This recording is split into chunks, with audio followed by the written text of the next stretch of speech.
প্রমাণমূলক প্রশ্নোত্তর করা যাবে না। চিকিৎসা এবং সামাজিক নিরাপত্তার দায় সরকারকে নিতে হবে। আমাদের দাবি 4, স্থানীয় সালিশ বা অন্যান্য উপায়ে ধর্ষণের বিচার করা হলে বা বিচারের চেষ্টা করা হলে এর সাথে জড়িত সকলকে গ্রেফতার করে শাস্তি নিশ্চিত করতে হবে। আমাদের দাবি 5, রায় ঘোষণার পর দ্রুততম সময়ের মধ্যে শাস্তি কার্যকর করতে হবে। এক্ষেত্রে কোনো টাল বাহানা চলবে না। 6, ধর্ষণের সহযোগীদের ধর্ষক বিবেচনা করে একই আইনের অধীনে শাস্তি নিশ্চিত করতে হবে। 7, ধর্ষণের চেষ্টা অথবা এরূপ ঘটনাকে ধর্ষণ আইনের অধীনে বিবেচনা করে বিচার কার্য পরিচালনা করতে হবে এবং একই আইনে শাস্তি নিশ্চিত করতে হবে।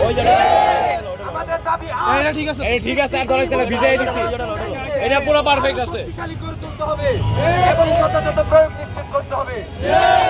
আমাদের সর্বশেষ দাবি, মিথ্যা ধর্ষণ মামলা প্রমাণিত হলে অভিযোগকারীর বিরুদ্ধে মামলা রুজু করতে হবে। এই 9 দফার ভিত্তিতে যদি রাষ্ট্রপক্ষ থেকে কোনো বক্তব্য না আসে তবে উত্তরার সকল শিক্ষার্থী জনতাকে সাথে নিয়ে আমরা আবার 24-এর মতো উত্তরা ব্লক করতে পারছি। আসন্ন প্রস্তুতি নিন সবাই। দর্শকদের ঠিকানা আমরা এই বাংলাদেশে হইতে দিব না। আমাদের রক্তের বিনিময়ে, আমার শহীদ ভাইদের রক্তের বিনিময়ে এই দেশকে আমরা এই জন্য মুক্ত করি না। হয় এই দেশে আমরা বেঁচে থাকবো, না হয় দর্শকরা বেঁচে থাকবে।